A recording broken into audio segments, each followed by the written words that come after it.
আসসালামু আলাইকুম দর্শকবৃন্দ, কাছেও দূর দেশ ও প্রবাস থেকে যারা ভিডিওটি দেখছেন সবাইকে সুস্বাগত।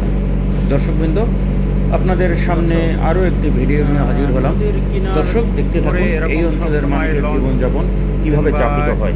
যানবাহনগুলো এভাবে কিংবা মাছ ধরার ট্রলারগুলো এভাবে চলতেই থাকে।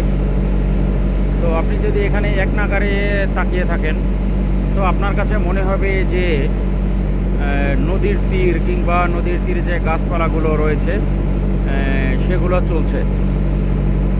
সেগুলো চলমান, কিন্তু আসলে সেগুলো চলমান নয়। চলমান হলো যে আমরা যেই যানবাহনে রয়েছি সেই যানবাহন চলমান।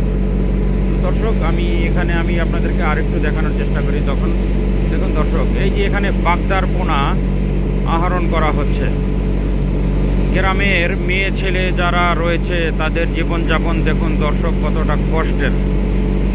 আপনি যারা শহরে থাকেন হয়তো বা দুপুরে ভাত খাওয়ার পরে আপনি সুখের আপনার তৃপ্তির একটা ঘুম দিয়েছেন, কিন্তু গ্রামে যিনি রয়েছেন অভাবগ্রস্ত রয়েছেন, যার সম্বল নেই, তিনি আসলে এই নদীর সাথে এরকম যুদ্ধ করে আসলে তিনি তার জীবন পরিচালিত করে থাকেন।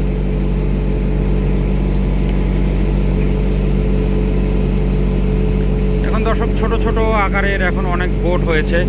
এই ছোট বোটগুলোই দেখা গেছে এরা জাল নিয়ে এই নদীতেই এরা ইলিশ মাছ আহরণ করে থাকে। তো এই নদীতে যেই পরিমাণ ইলিশ মাছ পাওয়া যায় যে সেগুলো স্থানীয় বাজারে বিক্রি করে তাদের দৈনন্দিন চাহিদা তারা মিটিয়ে থাকেন।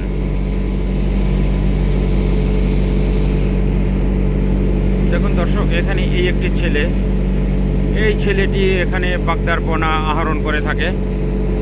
তো আসলে দর্শক, এটি অনেক কষ্টের কাজ।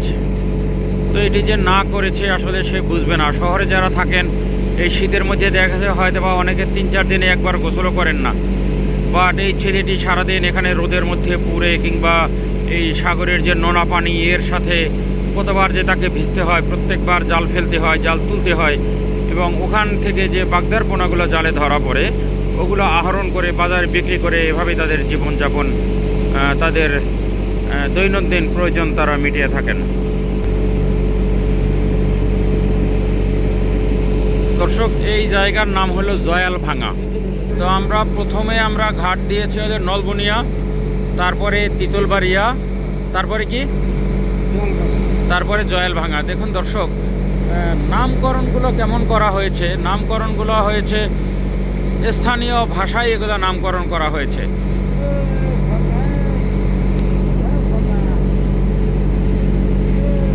তো দেখুন দর্শক, এই যে বাগদার পোনা আহরণ করছেন,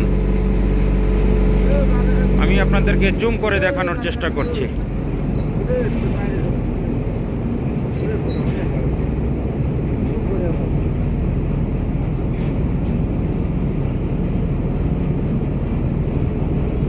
আমরা চলতে চলতে এখানে লঞ্চ, এখানে একটা স্টপেজ যাত্রীদেরকে নামানোর জন্য এখানে লঞ্চ ঘাট দেওয়া হয়েছে।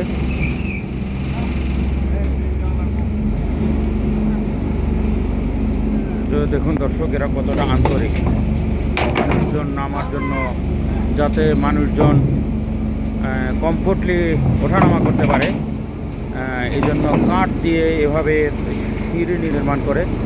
এবং এগুলো দিয়ে আসলে দেখুন বৃদ্ধা কিংবা মহিলা, বাচ্চা কাচ্চা যারা রয়েছে, এগুলোর মাধ্যমেই তারা লঞ্চের ওঠানামা করে।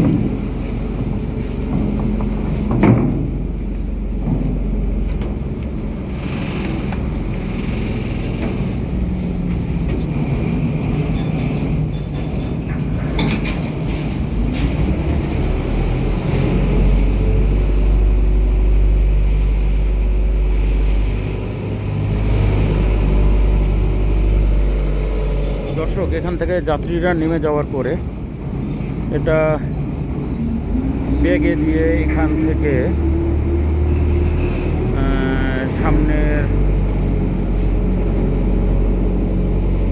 সামনের দিকে আমরা পরবর্তী স্টেশনে আমরা নামবো। দর্শক,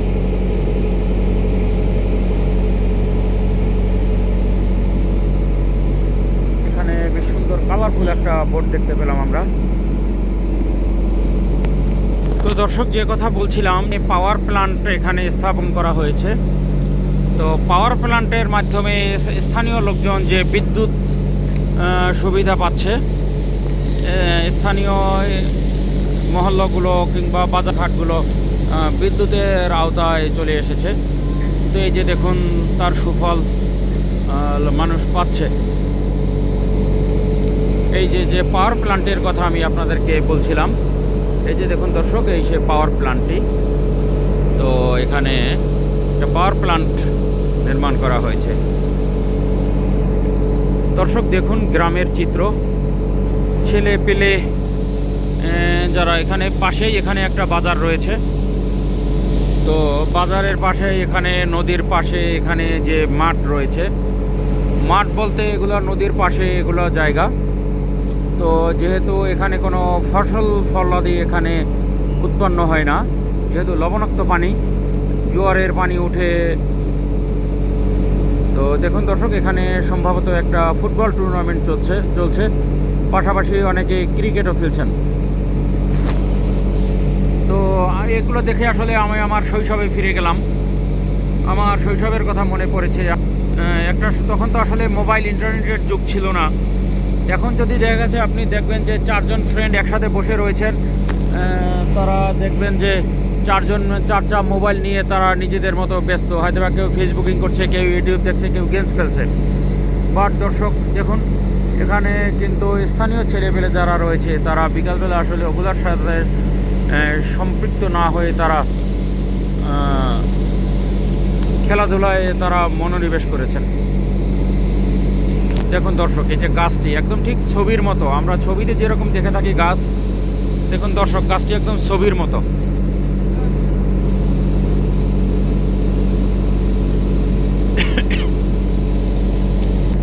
দেখুন দর্শক, শহরে থাকি কি মানে ইট পাথরের দেয়াল, আর দেখুন দর্শক এখানে সবুজ আর সবুজ, সবুজ আর সবুজ। এখানে আমার মন চায় আমি শহর থেকে আমি গ্রামে এসে আমি জীবনযাপন করি, কিন্তু দর্শক আমি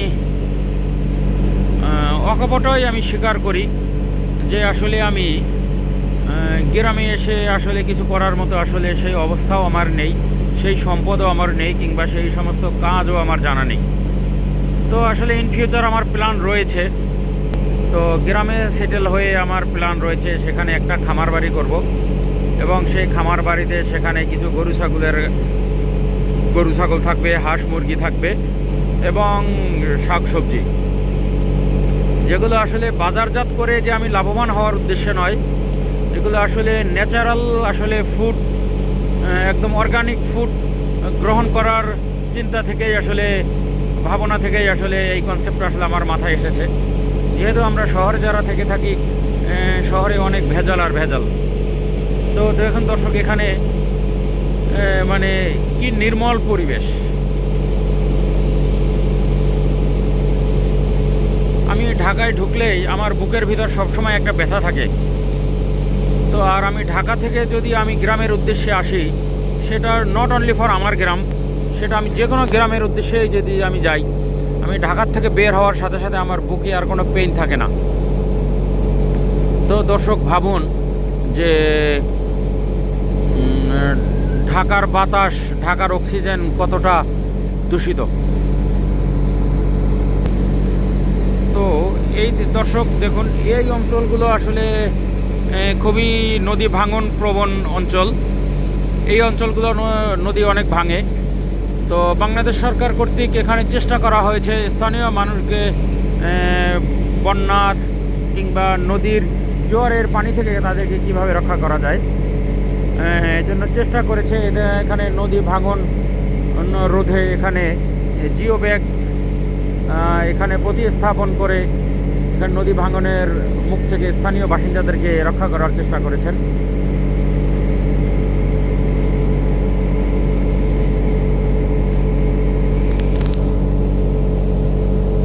তো আমি যেখানে নামার কথা ছিল, আমি সেখান থেকে উল্টো আসলে অনেকখানি চলে আসলাম। যেখানে আমার নামার কথা ছিল সেখানে আমি যেখানে যাচ্ছি, ওরা বলল যে না, ওখানে আপনি গাড়ি পাবেন না, আপনার জন্য গাড়ি পাঠানো হয়েছে। আপনি অন্য একটা স্টপেজে যান, যে স্টপেজের নাম বললো ওরা জয়েল ভাঙা, এবং আমি আমার গন্তব্যের যে স্টপেজ আমি সেখানে চলে আসছি। তো আমাকে উল্টো পথে আসতে হয়েছে আমাকে। ঠিক আছে ভাই, ধন্যবাদ, ভালো থাকেন। অনেক কথাবার্তা হয়েছে আপনাদের সাথে। ঠিক আছে,